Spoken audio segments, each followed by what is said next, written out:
స్వరూపులారా, మీ అందరికీ మా మంగళాశాసనములు.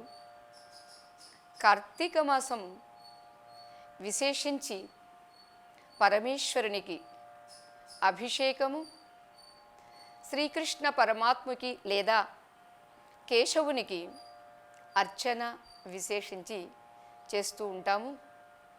హరిహర మాసము ఈ కార్తీక మాసం. అంచేత ఇటు వైష్ణవులు అటు శైవులు ఇద్దరూ కూడా కలిసి సమయాన్ని బాగా సద్వినియోగం చేసుకుంటూ ఉంటారు. స్నాన, ధ్యాన, దాన, జప, అభిషేక, అర్చనాదులు అని.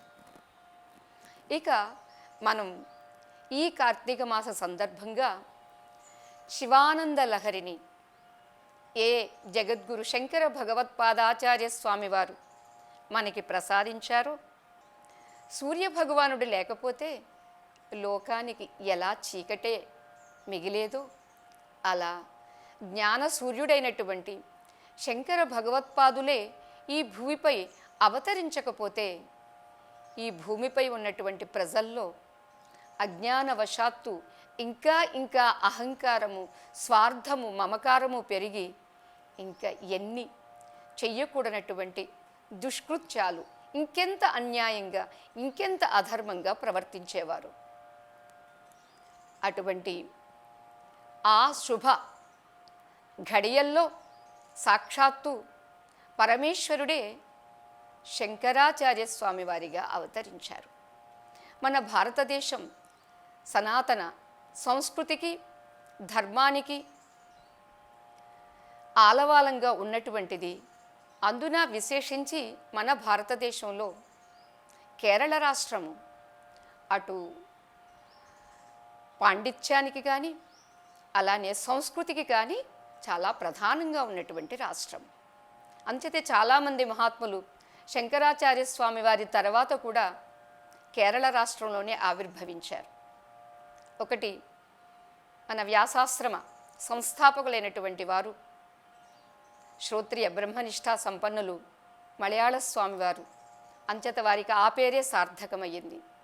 అలానే మా గురువులు అయినటువంటి సద్గురుమూర్తులు శ్రీ శ్రీ శ్రీ స్వామి బోధానందపురి మహారాజ్ వారు కూడా కేరళ రాష్ట్రం వారే.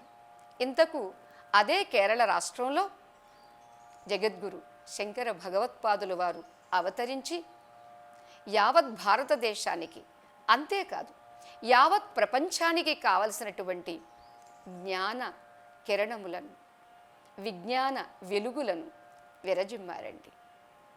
అక్కడ శివగురు ఆర్యాంబ అనేటటువంటి పుణ్య దంపతులకి కాలడి అనేటటువంటి గ్రామంలో అవతరించారు. మనకి క్రీస్తు శకము 788వ సంవత్సరంలో ఆచార్యస్వామి వారు ఆవిర్భవించినట్లుగా చెబుతారు. వాస్తవానికి ఆ దంపతులకి సంతతి లేకపోతే చాలా పరితపించారు. సాక్షాత్తు పరమేశ్వరుని ప్రార్థించారండి. త్రిచూరు అనే ఇప్పుడు ఏ నామధేయంతో ఉందో అక్కడ ఆ శివలింగానికి వృషభాచలేశ్వరుడు అని పేరు. ఆ స్వామికి నెయ్యితోటే అభిషేకం చేస్తారటండి. ఆ నెయ్యితో అభిషేకం చేస్తే ఆ నెయ్యి పేరుకుపోయి ఒక హిమలింగంలా, ఒక మంచులింగంలా ఉంటుందట. అయితే అంత మంచులింగంగా అంత నెయ్యి పేరుకుపోయి ఉన్నప్పటికీ ఒక్క చీమ కూడా పట్టదటండి. అంతటి మహిమాన్వితమైనటువంటి వృషభాచలేశ్వరుడు. ఎవరో చెప్పారు, ఈ దంపతులతో పరమేశ్వర అనుగ్రహం కలిగితే మీకు సత్సంతతి కలుగుతుంది అని. సంతతి అందరికీ కలుగుతుందండి, సత్సంతతి ఎంతమందికి కలుగుతుంది? అంచేత ఆ దంపతులిద్దరూ ఆ వృషభాచలేశ్వరుణ్ణి ఒక నెల రోజులు మంచి భక్తితో, నిష్ఠతో సత్పుత్రుడు కావాలి అనేటటువంటి ఒక ఆశతో, ఆశయంతో భగవంతుణ్ణి సేవించారు. ఆ సేవకు ఫలితంగా శివగురువుకి భగవంతుడు కలలో కనిపించి, నీకు సత్పుత్రుడు పుడతాడు, అతడి పేరు చిరస్థాయిగా లోకంలో నిలిచిపోతుంది. అయితే అటువంటి ఆ పిల్లవాడికి ఆయుష్ మాత్రము అల్పాయుష్, దానికి నీవు బాధపడాల్సిన అవసరం లేదు అని చెప్పారండి. స్వామి పుత్రుని ప్రసాదిస్తున్నావు, నాకు అదే 10,000 అని శివగురు పరమేశ్వరుడికి నమస్కారం చేశారు. ఆ తరువాత ఆశ్చర్యము, ఆర్యాంబ యొక్క గర్భంలో ఒక కాంతి కిరణం ప్రవేశించినట్లు ఆమె అనుభూతి చెందిందండి. మరి ఎవరా కాంతి కిరణము అంటే సాక్షాత్తు శంకర సాక్షాత్ అంటారండి. శంకరం శంకరాచార్యం, ఆ పరమేశ్వరుడే, ఆ సదాశివుడే ఈ భూమిపై ఉన్నటువంటి అజ్ఞానాన్ని తొలగించడం కోసం ఒక భానుగా, అంటే సూర్య భగవానుడిలాగా, ఒక జ్ఞాన సూర్యుడిగా అవతరించనున్నారు. అలా కాంతి కిరణం ప్రవేశించినటువంటి ఆ తల్లి 9 మాసాల తరువాత ప్రసవించింది. పరమేశ్వర ప్రసాదం కాబట్టి అతడికి శంకర అని నామకరణం చేశారండి. నామకరణం పిలిచిన వారికి, తలచిన వారికి ఏం చేస్తుందండి? శం కరోతీతి శంకర, శుభాన్ని మంగళాన్ని కలిగించేటటువంటిది కాబట్టి అది శంకరుడు అన్నారండి. అలా శంకర నామధేయంతో ఉన్నటువంటి మన బాలశంకరుడికి 3వ సంవత్సరం వచ్చేసరికి తండ్రి దివంగతులయ్యారు. అప్పుడే అతడు విద్యాభ్యాసం, అక్షరాభ్యాసం చేశారు. అక్షరాభ్యాసం చేసినటువంటి మన బాలశంకరుడు 5వ ఏట ఉపనయనం జరిగింది. అప్పుడే గురుకులానికి వెళ్ళారు. గురుకులానికి వెళ్ళిన 3 సంవత్సరాలలోనే మొత్తం 4 వేదములు, షడంగములు అన్నింటినీ అధ్యయనం చేశారండి. ఇవన్నీ నిమిత్తాలంతే. ఏ గురువుకి ఆ భాగ్యం దక్కుతుందో ఆయా గురువుల దగ్గర చేరి నిమిత్తంగా స్వల్పకాలంలోనే అనంతమైనటువంటి వేద విద్యను అభ్యసించారు. ఇక ఆ తరువాత వారు 8 ఏండ్ల ప్రాయం వచ్చింది. తల్లి ఒకరోజు స్నానానికి, పూర్ణానది స్నానానికి వెళుతూ ఉండగా పడిపోయింది. పాపం చాలా బాధపడ్డాడు. అయ్యో అమ్మ పడిపోయింది కదా, ఇంత దూరం వెళ్ళడం ఎందుకు అని ఆ నదీ మాతను ప్రార్థించి తన ఇంటి ప్రక్క నుండే ప్రవహించేట్లుగా కోరారు. సాక్షాత్తు ఆ శంకరుడు బాలశంకరుడుగా వస్తే మాత్రం దేవతలకి ఎందుకు తెలియదండి?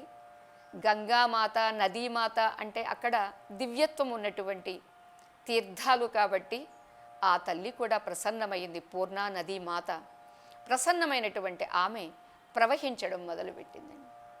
ఆ ప్రవాహంలో ఒకనాడు ఇంట్లో ఉన్నటువంటి శ్రీకృష్ణ పరమాత్మ యొక్క మూర్తి కాస్త నీళ్లల్లో కొట్టుకుపోతూ ఉంటే మరలా ఆ కృష్ణుని కూడా ప్రార్థించి మొత్తానికి వెతికి తీసుకొచ్చి ఇచ్చారు.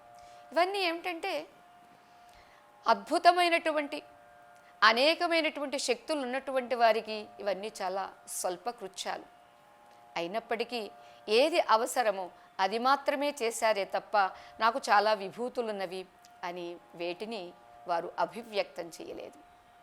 ఇక సరే, పూర్ణానది ప్రక్కనే ప్రవహిస్తూ ఉంది. అమ్మ స్నానం అక్కడే చేస్తూ ఉంది. ఒకసారి దేవతలు, ఋషులు ఆచార్యస్వామి వారి దగ్గరికి వచ్చారు. తమరు సాక్షాత్తు శంకరులు, ఇక మీరు వచ్చినటువంటి ఆ సత్కార్యము, దేశక్షేమము, ఈ లోకమునకు కళ్యాణము కలిగించాలి అని గుర్తు చేసి వెళ్ళిపోయారండి. అప్పుడు అమ్మా, నేను సన్యాసం తీసుకుంటాను, నేను అందరిలాగా గృహస్థుగా ఉండడానికి నేను రాలేదు అని చెబితే పాపం తల్లి సహించుకోలేకపోయిందండి. కాదు కాదు, నాకు వంశం నిలబడాలి అని ప్రతి తల్లి ఎలా కోరుకుంటుందో ఆ ఆర్యాంబ తల్లి కూడా అదే కోరుకుందండి. అయితే ఒకనాడు తల్లి ఒప్పుకోలేదు కాబట్టి నదీ స్నానం చేస్తూ ఉంటే స్నానం చేస్తున్నటువంటి ఈ పిల్లవాడిని మొసలి పట్టిందండి. అప్పుడు 8 ఏండ్ల ప్రాయం మన బాలశంకరునికి. అమ్మా, నన్ను మొసలి పట్టింది, నేను సన్యసిస్తే విడిచిపెడుతుంది, లేకపోతే నా ప్రాణాలు తీసేస్తుందమ్మా అని తల్లితో చెబితే అప్పుడు ఆ తల్లి, అయ్యో నా బిడ్డడు నాకు దక్కాలి, సన్యసిస్తే మాత్రం ఏమి అని ఆ తల్లి అనుకోవడంతో అప్పుడు సన్యాసానికి ఒప్పుకున్నది. సన్యస్తమ్మయ అని ఆచార్యస్వామి వారు వెంటనే సన్యసించారు. దానితో మొసలి విడిచిపెట్టిందండి. ఎవరైతే త్యాగం చేస్తారో వాళ్ళని మోహము అనేటటువంటి మకరి విడిచిపెడుతుంది, సంసారం అనేటటువంటి మాయా మకరము విడిచిపెడుతుంది అనేది కూడా మనకి ఇక్కడ సందేశం అండి. ఇక ఆపై తల్లికి నమస్కరించి, అమ్మా నేను దేశ పర్యటనకి వెళతాను, అంతేకాదు గురువుని అన్వేషణ చేయడానికి నేను వెళుతున్నాను అంటే, అయ్యో నాయనా మరి నేను పెద్దదాన్ని అయిపోయాను, ఎప్పుడొస్తావు, నాకింకెవరున్నారు అంటే వెంటనే మాట ఇస్తారు. అమ్మ నీవు నన్ను తలుచుకో చాలు, తలుచుకున్నప్పుడు నేను నీ దగ్గరికి వస్తాను, నీ యొక్క పుత్రుడుగా నా కర్తవ్యాన్ని నా ధర్మాన్ని నేను పాటిస్తానమ్మా అని మాట ఇచ్చి వెళ్ళారు బాలశంకరులు. అలా వెళ్ళినటువంటి వారు గోవింద భగవత్పాదుల వారిని సేవిస్తారు. ఆ గోవింద భగవత్పాదుల వారు కూడా చాలా మహానుభావుడండి. ఎప్పుడో వ్యాస భగవానుడు వారి దగ్గరకు వచ్చి, నీకు శిష్యుడుగా వచ్చేటటువంటి వాడు అపర శంకరావతారము, అతడు నేను ప్రసాదించినటువంటి ప్రస్థానత్రయానికి భాష్యాన్ని కూడా వ్రాయగలిగినటువంటి వాడు, అతడు నీకు శిష్యుడుగా వస్తాడు అని చెప్పారట. అదిగో మన ఈ బాలశంకరుని చూసి చూడడంతో వ్యాస భగవానుడు చెప్పినటువంటి మాట వారికి గుర్తొచ్చిందండి. అప్పుడు శిష్యుడిగా స్వీకరించారు. వారికి యోగ పట్టా కూడా ఇచ్చారండి. అయితే అందరికీ సన్యాసం ఇచ్చినప్పుడు పేర్లు మారిపోతాయండి, మార్చేస్తారండి. కానీ ఇక్కడ సాక్షాత్తు శంకరుడాయే. అంతేకాదు సాక్షాత్తు ఆ శంకర అనేటటువంటిది శుభం కరోతీతి, శం కరోతీతి అనేటటువంటి శుభనామము కాబట్టి కూడా ఉంచేశారండి. అంచేత శంకరునికి ఆచార్యస్వామి వారిగా ఒక సన్యాస నామధేయంగా ఇచ్చారు. ఇక ఒకనాడు గురువుగారు సమాధిలో ఉండగా నర్మదా నది పొంగిందండి. ఆ పొంగినటువంటి నదిని, అరే గురువుగారు ధ్యానమగ్నులై ఉన్నారు, వారిని ఇది భగ్నం కాకూడదు అనే ఉద్దేశంతో పొంగుతున్నటువంటి ఆ నదిని తన కమండలంలోకి ప్రవేశింపచేశారండి. ఆ తరువాత వారికి మెలకు వచ్చిన తర్వాత తెలిసి అభినందించారు. ఓ శిష్యుడు అంటే ఇలా ఉంటాడనమాట. గురువుగారు ధ్యానం చేస్తుంటే కూడా వారికి ధ్యాన భంగం కాకూడదు అని ముందుగానే మేల్కొని సేవలు అందించినటువంటి సమర్థుడు అని చాలా సంతోషించారండి.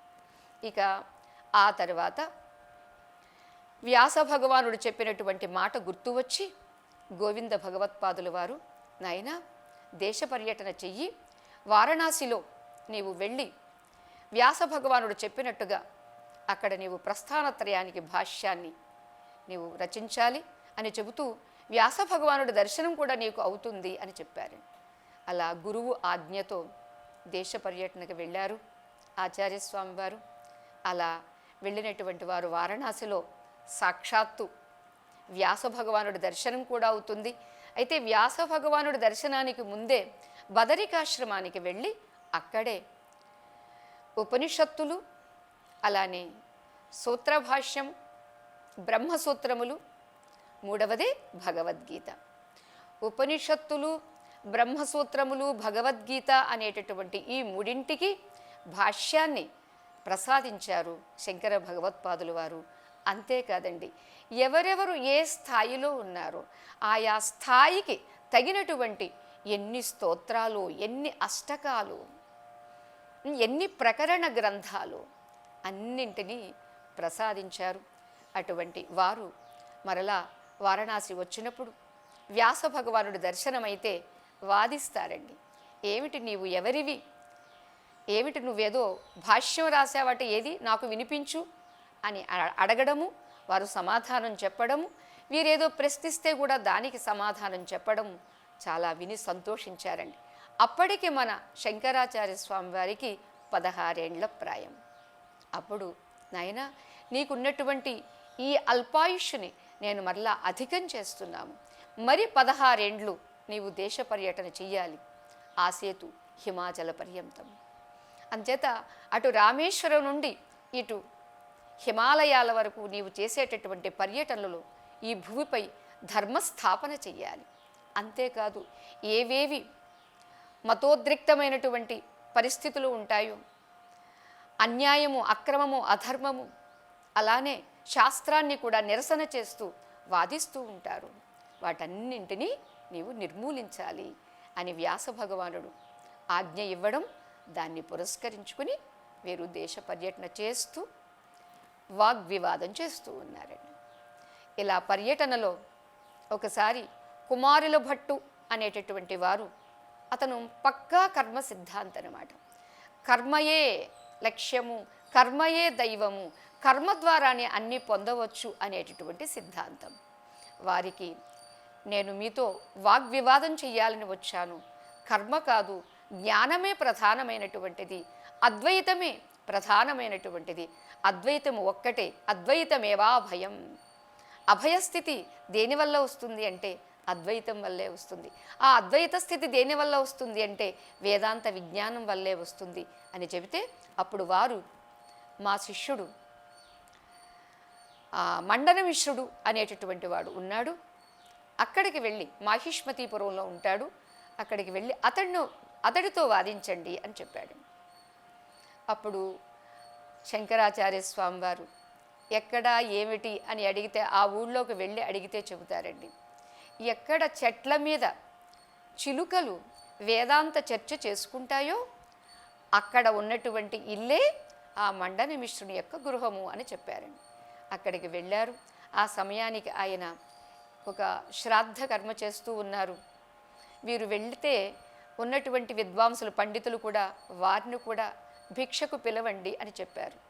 అయితే మండన మిశ్రుడు భిక్షకు పిలిస్తే శంకరాచార్య స్వామి వారు అంటారు, నాకు ఈ భిక్ష కాదు, వాదన భిక్ష కావాలి అని అడుగుతారు. అడిగితే సరే ఈ కార్యక్రమం అయిన తర్వాత అంటారు. అది అయిన తర్వాత ఆ వాగ్వివాదంలో మండన మిశ్రుని ఓడిస్తారు. మరి ఆపై నన్ను ఓడించాలి సుమా అని అంటూ మండన మిశ్రుని భార్య ఉభయభారతి ప్రశ్నించడము, ఆ ప్రశ్నలో దానికోసమని మరలా పరకాయ ప్రవేశం చేసి ఆ విషయము, ఆ కామ విద్యను కూడా గ్రహించి తెలుసుకుని మరలా వచ్చి ఆమెతో వాదించి ఆమెను కూడా ఓడిస్తారండి. ఇది ఆశ్చర్యము. కేవలము శంకర భగవత్పాదులు వారు 32 సంవత్సరములు మాత్రమే మన ఈ భారతదేశంలో పర్యటించారండి. అటువంటి ఆ మహానుభావుడు ఎన్నింటినో మనకి అందించి ఈ ధర్మము దశ దిశలా వ్యాపించాలి అంటే 4 దిక్కుల 4 మఠాలు ఉండాలి అని అనుకుంటారండి. తూర్పు దిశలో పూరిలో ఒక మఠాన్ని స్థాపించి అక్కడ తన శిష్యుడైనటువంటి పద్మపాదుల వారిని నియోగిస్తారు. స్వస్తి.